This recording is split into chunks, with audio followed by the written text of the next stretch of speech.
Mis hermanos, bienvenidos una vez más a esta su iglesia. Esperamos para quienes nos visitan que esta sea la primera de muchas veces verlos aquí con nosotros. Hoy tenemos unos invitados especiales y quería presentarlos. Está con nosotros el pastor Álvaro Rivera. Él estaba amenazado desde que vino. Hace años vino, hace como 7 años por primera vez, 8 años vino muy calladito y se robó un miembro de la iglesia, se casó con ella, hoy está con ella aquí, con su hija también, y creo que viene con más familia. Álvaro, bienvenido, gracias por acompañarnos. Ellos hacen parte de un ministerio, yo no sé si está escuchando Manuel, ok, y se llama la iglesia Verdad y Gracia, ¿cierto? Verdad y Gracia. Casi siempre es gracia y verdad, pero no sé. Y tuve la oportunidad de visitarlos, creo que hace como 1 año, 2 años, no recuerdo cuándo fue pero me sorprendió ver lo que el Señor está haciendo allá y sé que el Señor les está usando. Si quieren una buena iglesia en Bogotá, al final, entonces acérquense a él para que él les dé el dato exacto. Bienvenido, Álvaro, gracias por acompañarnos. Gracias, hermano. Dios te bendiga. Lo que los hermanos no saben es que me faltaba pagar una parte del dote por llevarme a mi esposa, entonces por eso tengo que venir a enseñar. Es un placer y un privilegio, es una bendición poder compartir con la iglesia del Señor. Lo voy a poner acá, mi cronómetro, por amor al tiempo y a ustedes. Y bueno, muy contento de estar acá con ustedes, mis hermanos, de ver la iglesia. Yo también estoy gratamente sorprendido. Con mi esposa hablábamos ahorita que es una bendición poder ver cómo el cuerpo del Señor sigue avanzando, la iglesia de Cristo, ¿no? Y oramos y siempre el deseo es no solo crecer en cantidad de personas, en hermanos, sino principalmente en la formación, en la madurez del pueblo del Señor, y eso es lo que anhelo que también el Señor esté haciendo en medio de ustedes. Amén. Así que bueno, hermanos, déjenme orar rápidamente. Hoy voy a estar predicando en la segunda carta de Pablo a Timoteo, capítulo 4, versículo 1 al 8, y he titulado mi mensaje Fieles al encargo solemne, fieles al encargo solemne. Padre, te doy gracias, Señor, por esta mañana, por permitir que pueda estar acá en medio de esta iglesia, Señor. Gracias por tu pueblo, también gracias por mis hermanos en Bogotá que están también comenzando el culto en este momento, Señor. Bendice al pastor Edgar que estará predicando y al pastor Dani que estará también presidiendo el servicio. Gracias por tu iglesia, Señor. Bendito tú eres y ayúdanos a perseverar y amarte, Señor. En Cristo Jesús. Amén. Amén. ¿Qué pasaría, mis hermanos, si al ver un documental acerca de las peores cárceles del mundo, bueno, y ese documental existe, hace unos años con mi esposa lo veíamos, en algún momento del documental donde comienzan a ir a las celdas más oscuras, más feas, de un momento a otro sale uno de los presos y comienzan a entrevistarlos y él le dice: mire, yo estoy llegando al final de mi vida de una manera gloriosa, estoy cercano a que me condenen a la silla eléctrica o a la muerte, pero estoy en un momento glorioso de mi vida. ¿Qué pasaría si ese mismo hombre comienza a afirmar que él recibió el tesoro más glorioso que existe y que a causa de haber protegido ese tesoro, él se encuentra en esas circunstancias? Tal vez usted diría: no puedo entender por qué proteger lo más valioso puede llevar a un hombre a una condición tan baja. ¿Qué pasaría si pidieran en medio de eso dejar las últimas palabras a esa persona y poner aquello precisamente que lo lleva a esa situación como algo que debe continuar siendo hecho? Es decir, si a esta persona le dan la oportunidad de escribir su último mensaje y él dice: hagan aquello que me hizo llegar hasta acá. Tal vez usted lee esa carta y usted dice, no hay peligro que yo haga eso. Si hacer lo que usted hizo lo llevó a estar en esa situación, en una cárcel oscura, fea, terrible, yo prefiero no hacer lo mismo. Yo prefiero pasar mis últimos días tal vez más cómodo. Lo que vemos en la segunda carta de Pablo a Timoteo es al apóstol Pablo, que escribió tal vez la mitad del Nuevo Testamento, en el peor lugar posible, hablando de un encargo que es solemne, y es el encargo más solemne o más serio que puede recibir un hombre, pero también hablando de la necesidad de que ese encargo siga siendo hecho aún a pesar de aflicción y dificultad. Pablo le escribe a su hijo Timoteo y a todo cristiano, le escribe para que busque ser fiel a un encargo, a un mandato, a una tarea que se nos ha encomendado de parte del Señor.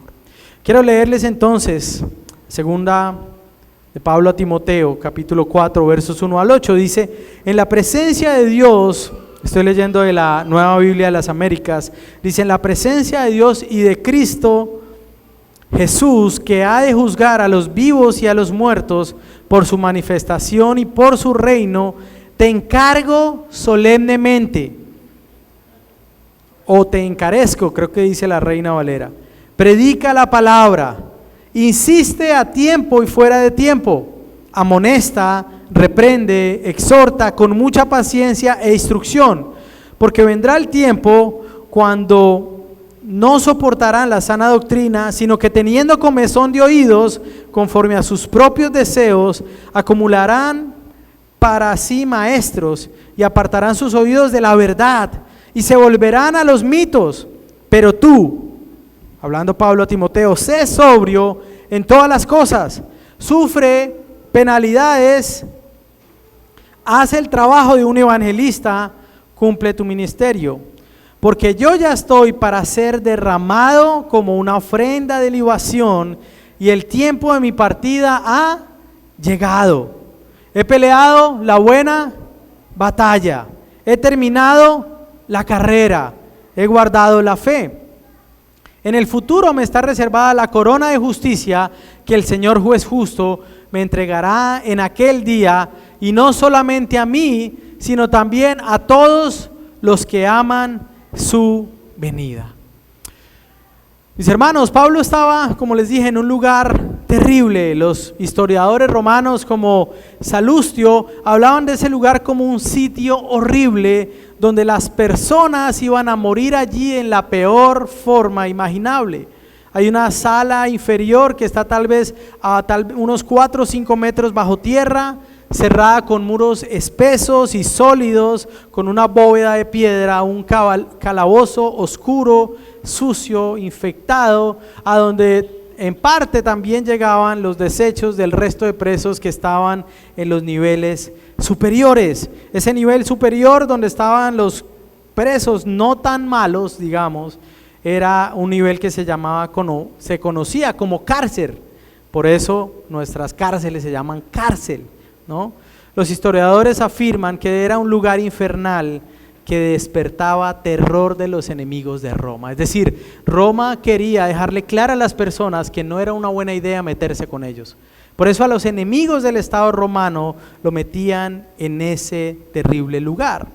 Ahora, lo que escuchamos entonces en esta segunda carta de Pablo a Timoteo son las últimas palabras del apóstol. Este es el último mensaje que él escribe, la última carta que él escribe a un joven pastor, Timoteo, quien ahora es pastor en Éfeso, que tal vez se convirtió en el primer viaje misionero de Pablo y que, como tal vez conocemos, si usted ha leído la carta, fue instruido en su niñez por su abuela Loida y por su madre Eunice.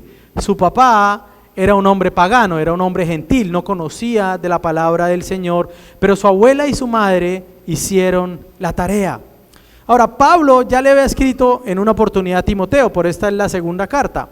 La primera carta es una carta tal vez más técnica, más instructiva, con instrucciones un poco más técnicas y teológicas. Le dice, mira, la iglesia es la columna o el baluarte de la verdad, la que debe sostener la verdad del Señor. Le dice cómo la iglesia debe manejarse, la ordenación de pastores, la ordenación de diáconos, cómo debe ser la relación con las mujeres dentro de la iglesia y cómo debe funcionar.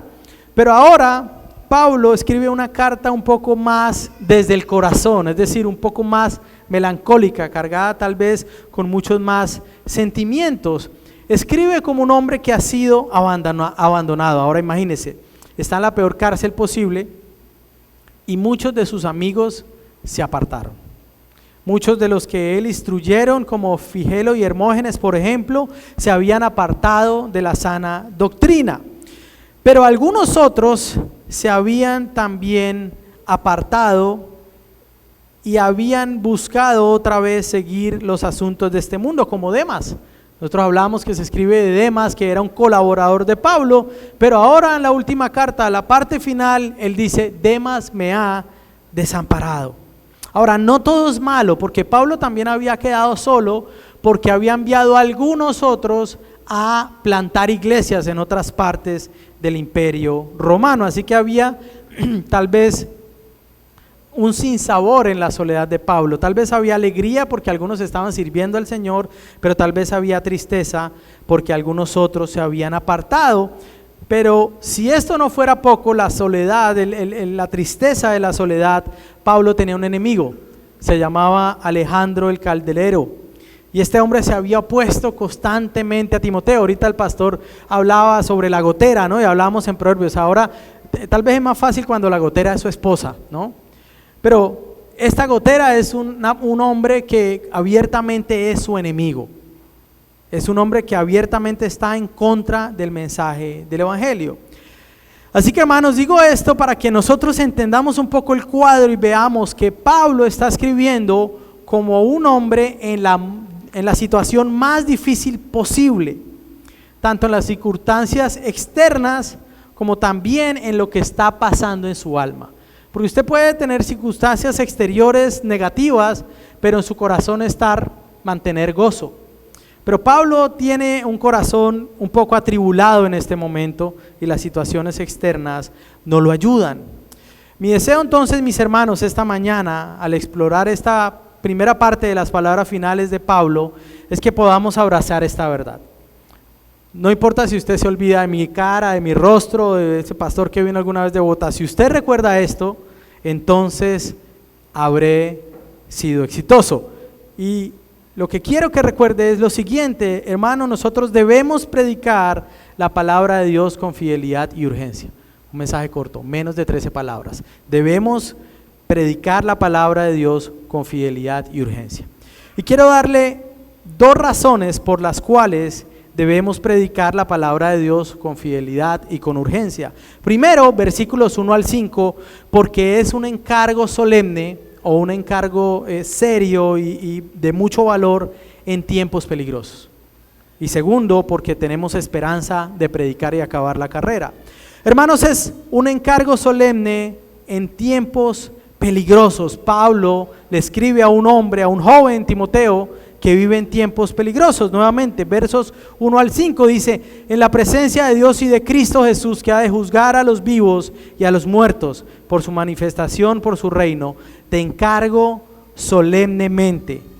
¿Y cuál es el encargo? Guarda tu vida, escapa de los enemigos. Pablo le dice, predica la palabra.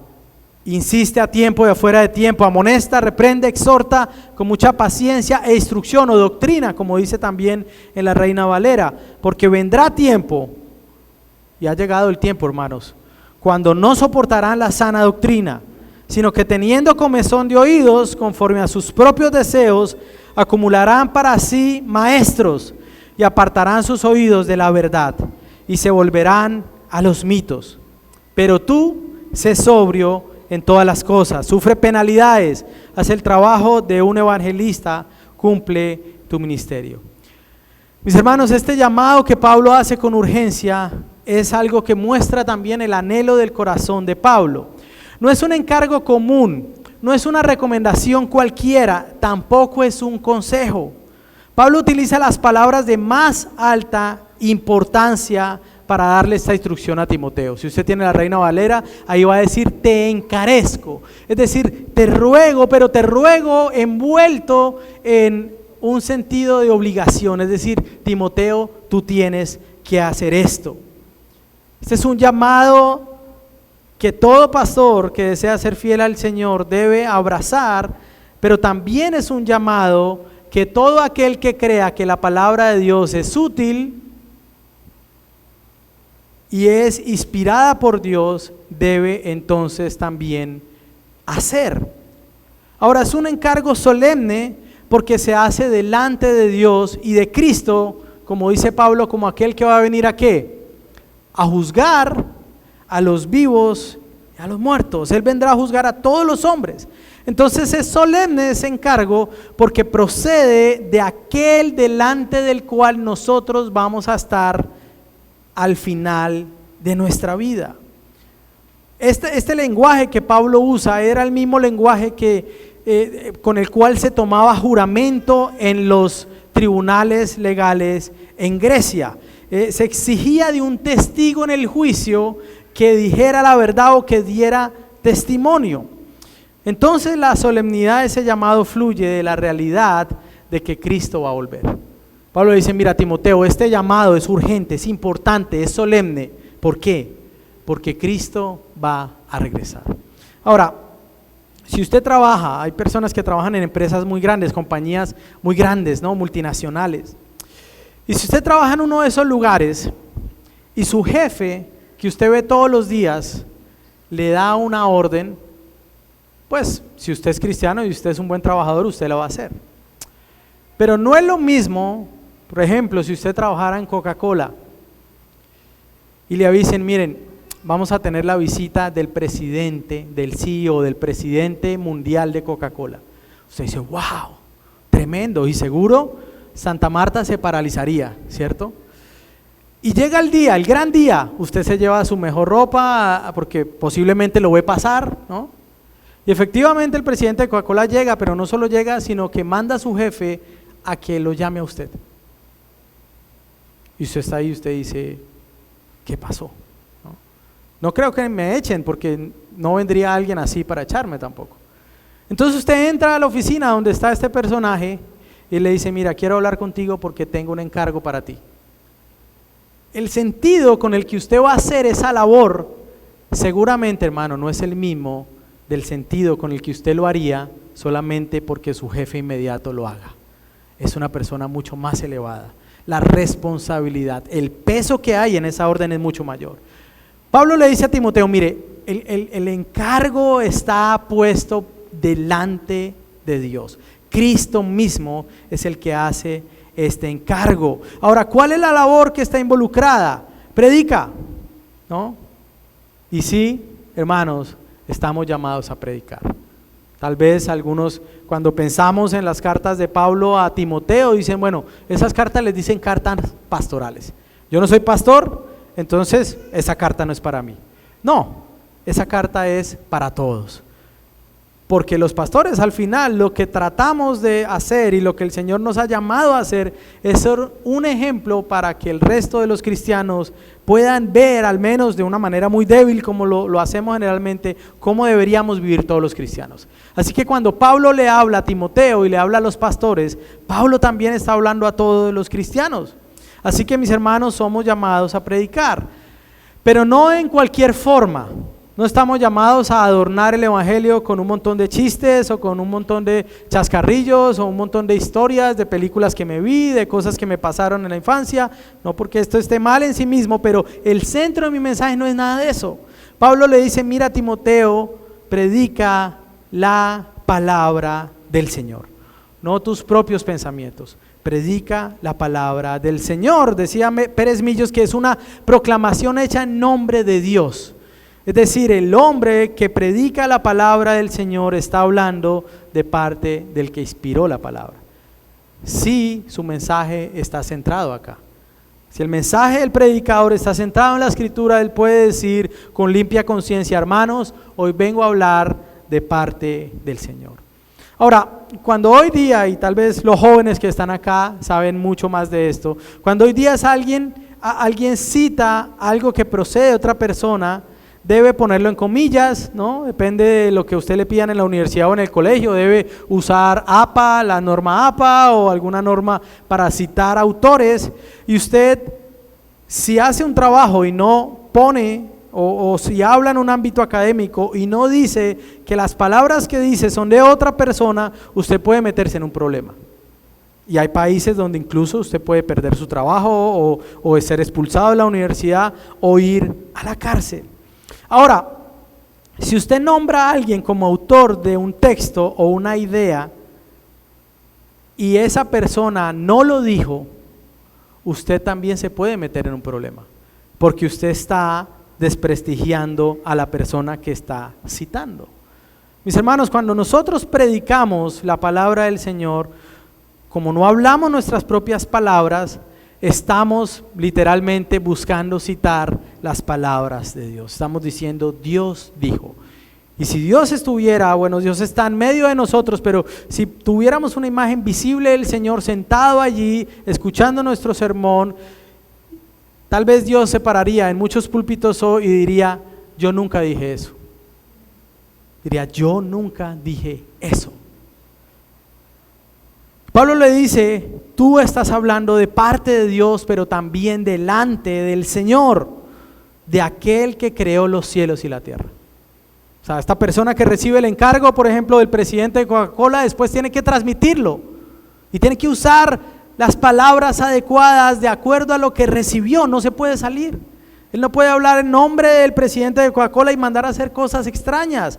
¿Cuánto más nosotros que hablamos o enseñamos de parte del Señor? Pablo le dice, instes a tiempo y fuera de tiempo. Es decir, no hay que esperar una señal extraña y mística para poder entender, ok, sí tengo que hacerlo, ¿no? Hace unos años cuando me convertí al evangelio, estaba en la universidad y todos los días yo tenía que tomar un bus 1 hora hasta llegar a la universidad y después al salir otra hora al devolverme. Y siempre yo me montaba y decía, Señor, yo quiero predicarle a alguien. Y me montaba en la buseta y al lado se me hacía alguien y yo, Señor, ¿será que a esta persona? ¿O será que el de regreso? ¿No? Al final luchaba contra mí, tenía una mala teología, obviamente, ya me arrepentí, ya cambié, ¿no? Pero estaba esperando tal vez un tipo de señal para poder hacerlo. Pero Pablo le dice, mira Timoteo, debemos estar a tiempo y fuera de tiempo. Todo el tiempo debemos amonestar y hablar la palabra del Señor. Pero también debes amonestar, convencer a los que te escuchan. La predicación de la palabra de Dios aplicada por el Espíritu Santo, hermanos, tiene un gran poder. Usted está leído tal vez Efesios capítulo 2 o Romanos capítulo 10. El poder que tiene la palabra cuando es predicada no es otro sino darle vida a los muertos. Y hay personas que se confunden, ¿no? Llegan a una iglesia donde tal vez no hay mucho espectáculo, ¿no? Donde tal vez no se para la gente a correr o a gritar o a hacer cosas extrañas y dice, esa iglesia no tiene poder. Pero yo siempre digo, si es una iglesia donde se predica la palabra del Señor de manera fiel, el poder que hay en esa iglesia es que hay personas que entran siendo muertos y salen estando vivos. Si no hay poder en eso, hermano, tenemos un mal entendimiento de lo que es el Espíritu del Señor. Amonesta, reprende, es decir, hay momentos donde nosotros tendremos que amonestar a los hermanos, reprender, porque hay cosas que tal vez estamos haciendo y nosotros mismos que deben ser abandonadas. Por eso digo que la predicación, cuando está basada en la palabra del Señor, también es una proclamación autoritativa que debe ser seguida. No es un consejo. Pablo no le dice a Timoteo, si quieres, predica. No le dice, enseña, predica, reprende. A veces debe censurar, amonestar, prohibir, y esto es ofensivo para muchas personas hoy. Muchas personas escuchan sermones y si el pastor dice que algo está mal, cuando está mal, dicen, ¿por qué él tiene que definir lo que está mal? No, los pastores no definimos lo que está mal. El que define lo que está mal es el dador de la ley, Jehová, el Señor de los ejércitos, el que es 3 veces santo, y nosotros lo único que hacemos es hablar en nombre de Él. Exhorta también, y a veces entendemos mal la palabra exhortación, a veces la asociamos inmediatamente con ¿qué? Con regaño, ¿no? Exhorta, pero exhorta en sí mismo significa animar, consolar, invitar, ¿no?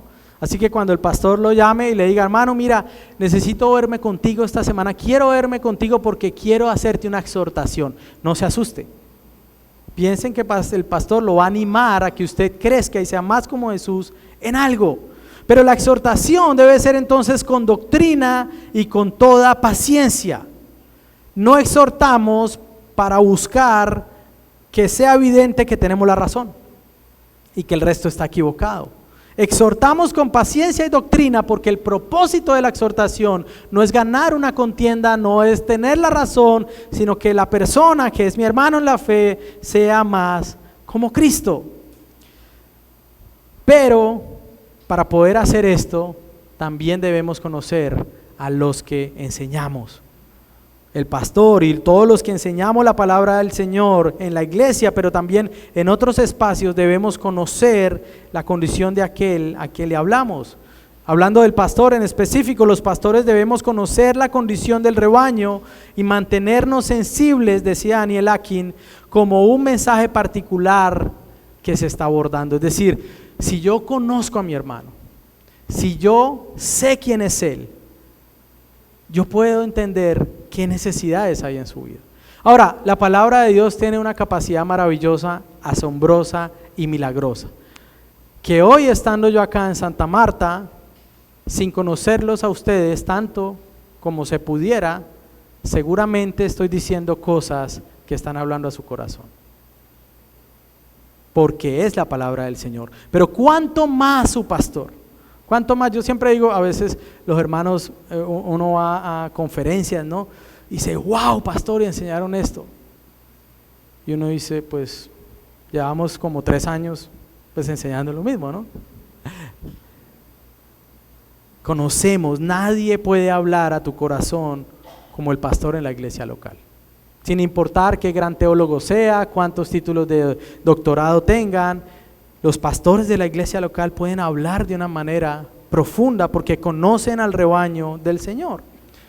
Ahora, como les digo, el poder de la palabra es tanto que aún visitantes como nosotros podemos hablar de parte de Él y tocar cosas en el corazón de cada persona. Así que mi hermano, usted tiene una invitación y un llamado: predique, enseñe, dé testimonio, sea testigo del Señor Jesús. Es un llamado para todo creyente. Todos debemos testificar de acuerdo a la enseñanza que recibimos y de acuerdo a la luz que tenemos. Algunas personas creen que tenemos que tener muchos títulos para poder enseñar, a evangelizar, salir a la calle, a hablar del Señor. Pero eso no es verdad, porque si eso fuera así, tendríamos un problema en Juan capítulo 4. Juan capítulo 4 nos muestra a Jesús hablando con la mujer al lado del pozo. Una mujer sencilla que conocía muy poco del Antiguo Testamento, que conocía algunas cosas. Una mujer que Jesús le dice, mira, tú has tenido varios maridos y el que tiene no es tu marido. Y esta mujer va inmediatamente, ya no alcanza a ir al seminario, no alcanza a graduarse. Ojo, estudiemos, ¿cierto? Pero esta mujer no alcanza a tener su título y va al pueblo y le dice, miren, este hombre me dijo todo lo que yo he hecho. ¿No será este el Cristo?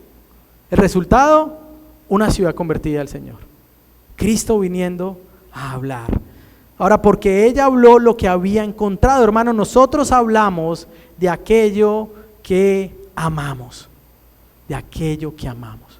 Las palabras de los hombres están dominadas por aquello que ha seducido el corazón.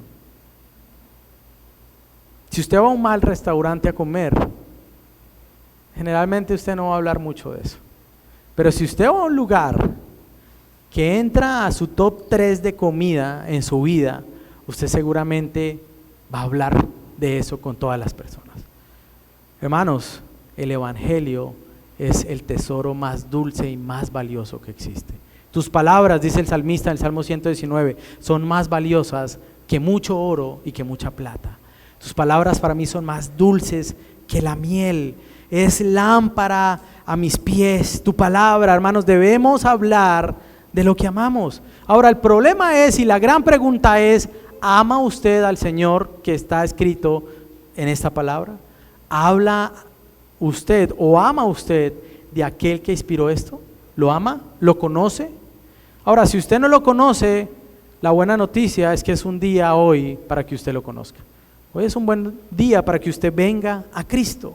Ahora es un llamado urgente porque se dan tiempos difíciles, verso 3 y verso 4. La gente no soportará la sana doctrina, sino que va a tener comezón de oír y va a acumular ¿qué? Maestros que le digan lo que ellos quieren escuchar.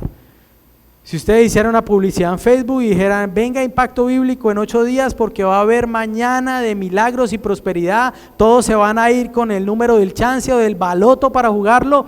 Mire, pastor, tendría que usted romper todas las paredes y aún así quedaría gente haciendo fila afuera, porque es lo que la gente quiere ¿qué? Escuchar. Pero si anunciamos, ven porque estás muerto y necesitas vivir y necesitas conocer la vida eterna, la gente va a leer ese mensaje y va a decir, yo no estoy muerto, yo no soy malo, yo en el fondo soy bueno. No, el fondo suyo sí lo conoce el Señor y Él sí sabe qué tan oscuro puede ser, pero al mismo tiempo, como Él es la luz del mundo, Él tiene poder para alumbrar cualquier corazón sin importar tan oscuro que sea y darle vida. Es urgente porque estamos en tiempos donde hay falsa enseñanza. Pablo le ha dicho a Timoteo que tiene que combatir con los falsos maestros. El asunto es que nosotros no vivimos en un tiempo diferente.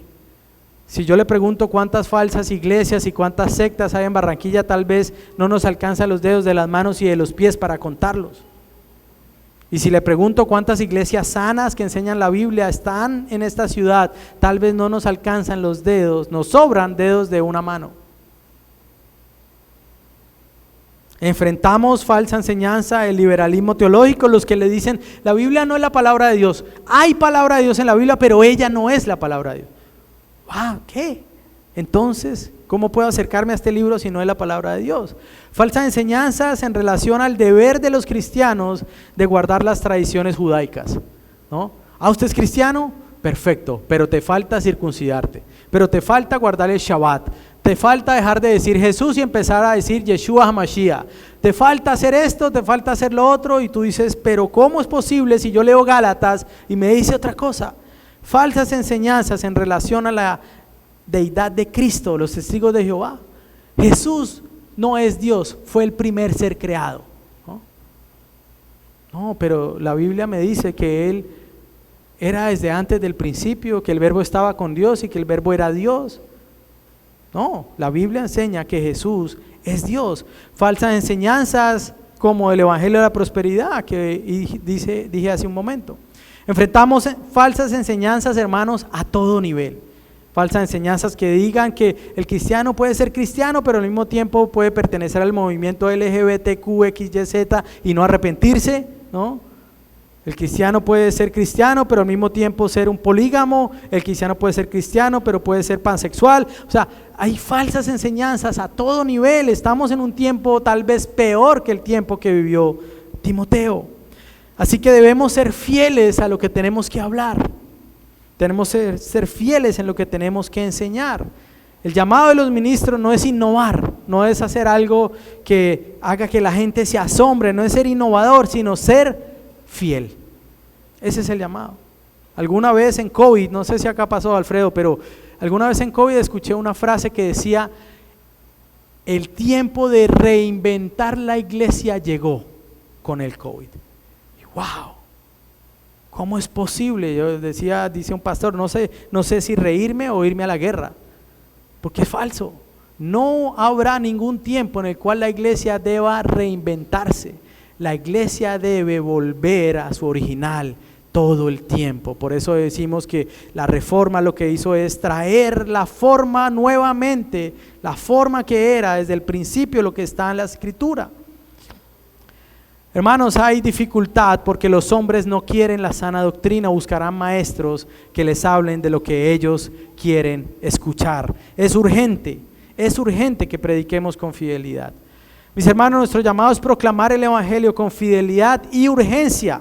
Esto también incluye que es un llamado que está o debe atravesar a través de las dificultades, llamados a soportar las aflicciones. Verso 5 dice: pero tú sé sobrio en todas las cosas, sufre penalidades, hace el trabajo de un evangelista, cumple tu ministerio. Entonces vemos por un lado los falsos maestros, que cómo quieren vivir los falsos maestros.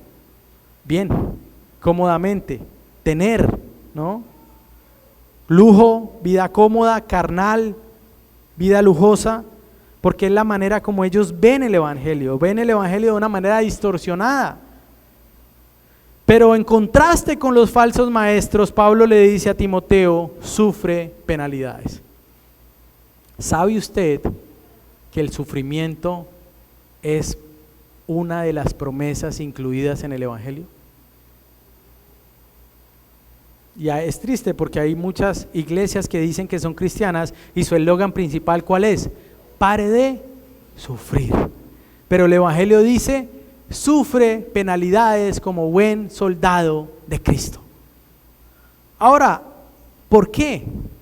No es porque suframos de una fijación por la aflicción sin sentido, ¿no? Y no tenemos una fijación por la aflicción. No es más cristiano el que sufre más.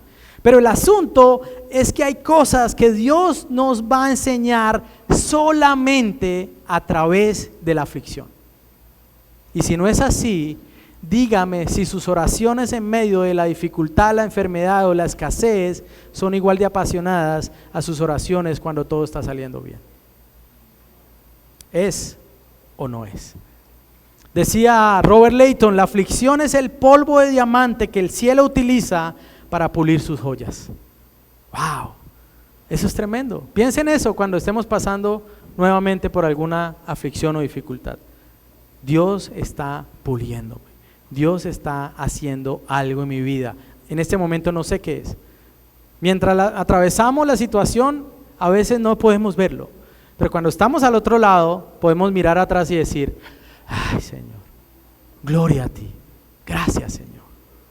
Ahora es un llamado entonces que recibimos todos los creyentes, y más aún los pastores, o los que anhelan ser pastores, o los que deberían anhelar ser pastores. Mantengámonos firmes en la enseñanza, seamos fieles aún a pesar de la dificultad, y en todo eso también debemos encontrar la motivación y el ejemplo para el llamado. Ahora, el que le está escribiendo a Timoteo, recordemos, estaba en el peor lugar posible, estaba padeciendo por el evangelio. Si usted quiere entender un poco más qué tanto padeció, lea 2 Corintios, azotado varias veces, 40 veces menos 1, en naufragio, en hambre, en dolor. Pablo sabe qué es sufrir.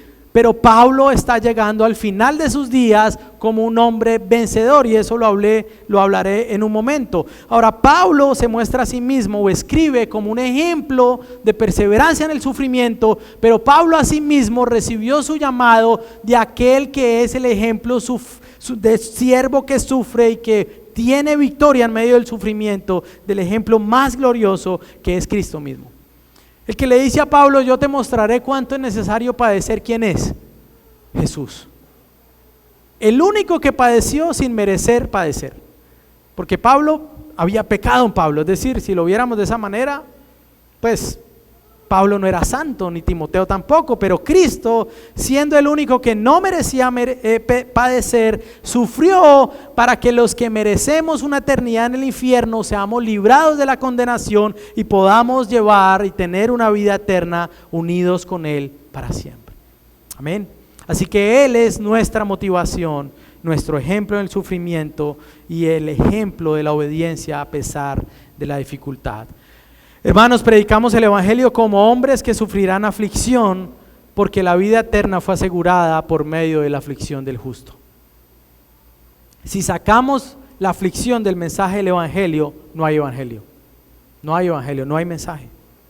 Hermanos, somos llamados a predicar con fidelidad y con urgencia, porque vivimos en tiempos peligrosos, pero también porque tenemos esperanza de predicar y acabar la carrera. Verso 6. Porque yo ya estoy para ser derramado como una ofrenda de libación, y el tiempo de mi partida ha llegado, dice Pablo. He peleado, ¿qué? La buena batalla. He terminado la carrera, he guardado la fe. En el futuro me está reservada la corona de justicia que el Señor juez justo me entregará en aquel día, y no solo a mí, sino también ¿a quién? A todos los que aman su venida. ¿Ama usted la venida del Señor? Pablo añade más razones y motivaciones por las que Timoteo debe llevar a cabo su labor de predicar. La vida de Pablo y el legado de fidelidad vienen a ser motivación para que él lo haga, pero también la manera como Pablo llega al final de sus vidas. Mire, Pablo está escribiendo sin saber si al día siguiente le van a cortar la cabeza, pero sabiendo que en cualquier momento eso va a pasar. Pero Pablo no ve derrota a la vista, sino que a punto de morir tiene la seguridad de que está triunfando. Esto es maravilloso. Estoy en el peor lugar posible. No solo eso, ya sé que no voy a salir, sino que sé que me van a sacrificar, que me van a decapitar, pero aún así yo puedo decir, estoy llegando al final de mi vida como un victorioso. ¿Y por qué Pablo se ve como victorioso? Lo dice, me está reservada la corona de justicia. Ahora, ¿cómo ves la muerte? ¿Cómo ves la muerte? ¿Cómo deberíamos los cristianos ver la muerte?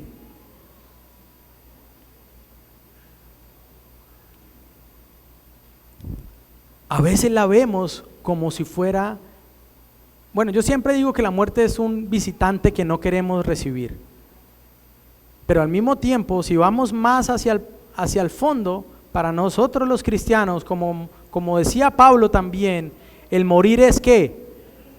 Ganancia. El morir es gozo. Pablo está llegando al final de su vida con los brazos en alto. No sé si usted ha visto alguna vez maratones. A mí me encantan los Juegos Olímpicos y uno de los eventos que más me gusta es la maratón. Y usted ve toda esta gente que sale a correr y a correr y a correr y a correr. Y al final ellos entran a dar unas últimas vueltas al estadio.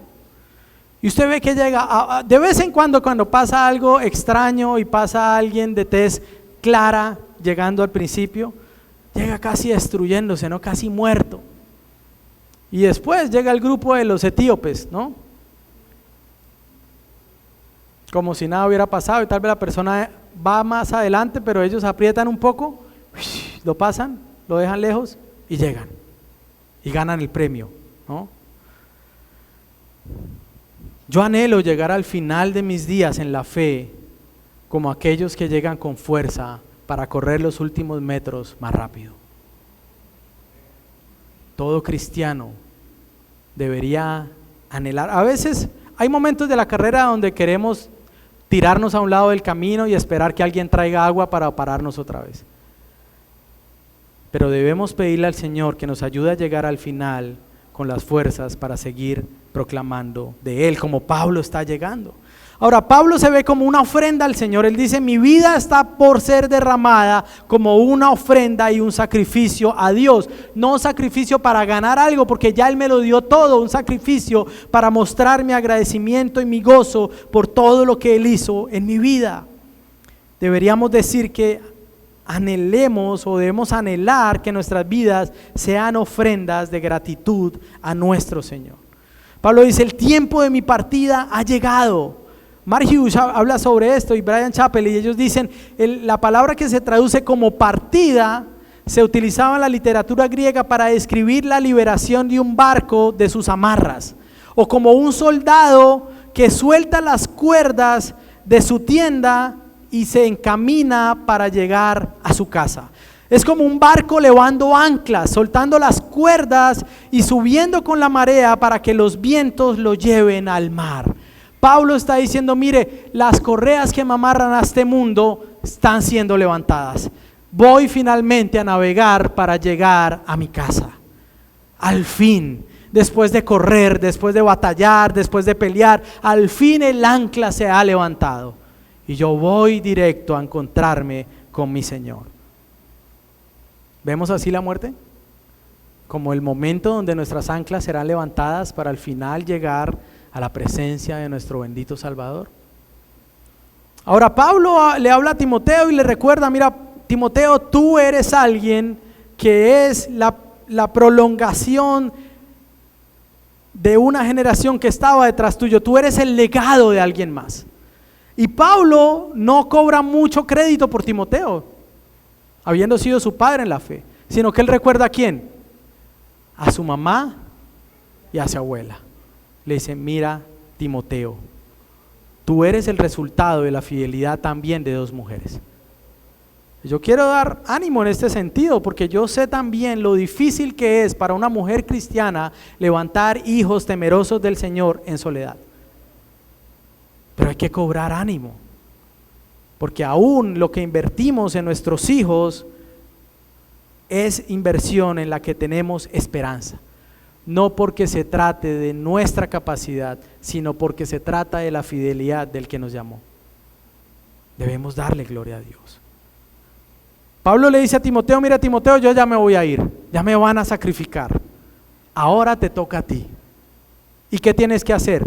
Lo mismo que yo hice para llegar a este punto. Es decir, Pablo le dice a Timoteo básicamente, Timoteo, mira, me van a matar, tú tienes que seguir predicando hasta que muy posiblemente te pase lo mismo. Predica. Generación tras generación se ha pasado este llamado en la vida cristiana. Tenemos que pasarlo también a nuestros niños, a nuestros hijos. Si usted es papá, si usted es padre, tenemos que enseñar esto a nuestros hijos. A veces luchamos porque enseñamos algo y nuestro ejemplo va por otro lado, pero tenemos que pedirle al Señor que los dos caminen igual. Mis hermanos, nuestro ministerio es vivir para Cristo, sin importar el precio que paguemos. Seamos pastores, seamos hermanos en la iglesia. Bueno, los pastores también somos hermanos. Debemos predicar a Cristo, vivir para Él sin importar el precio que paguemos. Zinzendorf, en el siglo XVIII, un conde, decía algo que a mí siempre me gusta recordar, y él decía, predica el evangelio, muere y se ha olvidado. Hermanos, en 100 años nadie se acordará de la mayoría de nosotros, pero vivamos para que sí se acuerden del Salvador por el cual nosotros vivimos. Amén. Hay recompensa al final de la carrera, ya voy terminando. Verso 7 dice, he peleado la buena batalla, he terminado la carrera, guardado la fe, en el futuro me está reservada la corona de justicia. Ahora, ¿saben por qué Pablo está teniendo en su mente victoria en lugar de derrota a pesar de que va a morir? Porque Pablo habla de la corona, y para nosotros tal vez nos imaginamos esta imagen, ¿sí?, de corona, pero en el contexto que habla Pablo y cuando habla de carrera, de batalla, él tiene en su mente algo que se llamaba el estefo, que se traduce como corona.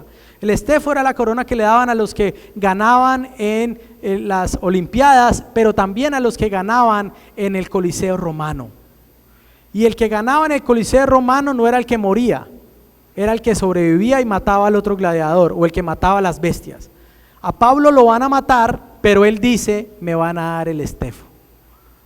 No, la muerte no tiene para mí la última palabra, porque mi victoria no depende de que voy a morir, mi victoria depende de qué sigue después, mi victoria depende de que yo me voy a ver con mi Salvador, mi victoria depende de que yo he vivido para Él y estoy llegando al final con una mente victoriosa y con una convicción de que estaré con mi Señor para siempre.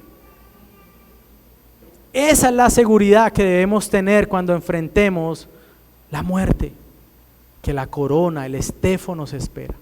No porque nuestra vida sea protegida o porque llegamos al punto más alto del que pueden llegar los hombres, sino porque Cristo fue fiel y fue proclamado en medio aún de las dificultades. Debemos predicar con fidelidad, urgencia hasta el final. Debemos llevar a cabo nuestro ministerio de manera que en las luchas que libremos seamos ejemplos para aquellos que seguirán la labor. El resultado de una vida que logre llegar hasta el final con fidelidad no será otro, sino animar a los que han crecido bajo nuestro ministerio. Todos los creyentes, hermanos, debemos anhelar vivir vidas como aquellas que dan gloria a Dios, como aquellas que anhelan también el regreso del Salvador. Y yo les voy a dar una noticia: Jesús va a volver. Y va a volver, su regreso es inminente. ¿Cuándo? Yo no tengo esa respuesta, el pastor Alfredo tampoco y nadie la tiene, pero va a volver. Su regreso es inminente y nosotros anhelamos que Él regrese. La corona espera a todos los que anhelamos su regreso. En conclusión, mis hermanos, debemos predicar la palabra de Dios con fidelidad y con urgencia. Los tiempos que vivimos son peligrosos y lo requieren. Esta no es una labor exclusiva de los pastores, aunque comienza con los pastores. Oremos para que el Señor levante más hombres en medio de esta iglesia y en medio de todas las iglesias. Hombres fieles que quieran predicar la palabra del Señor, pero también que sean levantadas mujeres que ayuden en su casa, así estén solas o así sus esposos no sean tan diligentes, que ayuden a levantar hijos temerosos del Señor. Mis hermanos, debemos pedirle al Señor atesorar esta palabra, enseñar el valor de Cristo. ¿Por qué es importante predicar? Porque es la predicación la que me muestra el valor y la hermosura del Señor Jesucristo. Si predicamos y no está Él siendo mostrado y siendo glorificado y siendo mostrado como lo más hermoso que existe, entonces estamos perdiendo el tiempo. Cristo es la razón por la cual la Escritura es hermosa, por la cual es deleite. Cristo es la razón por la cual la Escritura es más dulce que la miel. Cristo es la razón por la cual la Biblia es más valiosa que mucha cantidad de oro o de plata. Por eso debemos predicar con fidelidad y con urgencia. Vivamos vidas que lo reflejen como lo más hermoso. Lleguemos al final con gozo. Lleguemos al final anunciando quién es nuestro amado, que será también fiel hasta el final. Quiero terminar con esto, y es el verso 16, cuando Pablo habla un poco más de cómo está llegando al final, siendo abandonado. Fíjese, él dice, en mi primera defensa, él habla del tribunal, dice, nadie estuvo a mi lado, sino que todos, ¿qué? Me abandonaron. No se les tenga en cuenta. Pero, ¿quién estuvo con él? El Señor estuvo conmigo y ¿qué? Me fortaleció. Hermanos, hay momentos donde tal vez sentimos que no hay nadie al lado, pero el Señor está con nosotros, dice Pablo, y me fortaleció para que por mí se cumpliera cabalmente la proclamación del mensaje y que todos los gentiles oyeran. Y fui librado de la boca del león. El Señor me librará de toda obra mala y me traerá a salvo a su reino celestial. A Él sea toda la gloria por los siglos de los siglos. Amén. Que el Señor nos ayude, hermanos. Si usted está acá y si usted se ha inclinado a falsos mensajes como los que nombré hace un rato, usted debe correr, debe arrepentirse. Tal vez usted está en una secta y hoy lo invitaron y usted dice, vamos a ver qué dicen allá, pero yo voy a volver en 8 días allá. No, huya, corra, busque una iglesia donde prediquen la Biblia. Usted debe venir a Cristo en fe porque Él juzgará a todos los hombres. Pero hoy, a pesar de que usted estará delante de Él, se le ha dado una puerta para que usted lo busque y pueda estar delante de Él con gozo y con tranquilidad.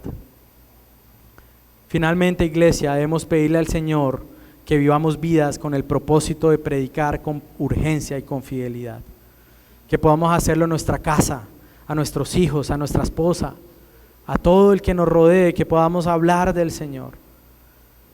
En el estudio, en el colegio, en la universidad, en el trabajo. Debemos ver nuestra vida también como una ofrenda al Señor. Recordar el Evangelio, hermanos, y ser llevados a vivir a la luz del regreso del Señor Jesucristo. El Señor bendiga su palabra, que el Señor les bendiga, les ayude, bendiga esta iglesia y permita que prediquen con fidelidad y urgencia. Amén. Vamos a orar.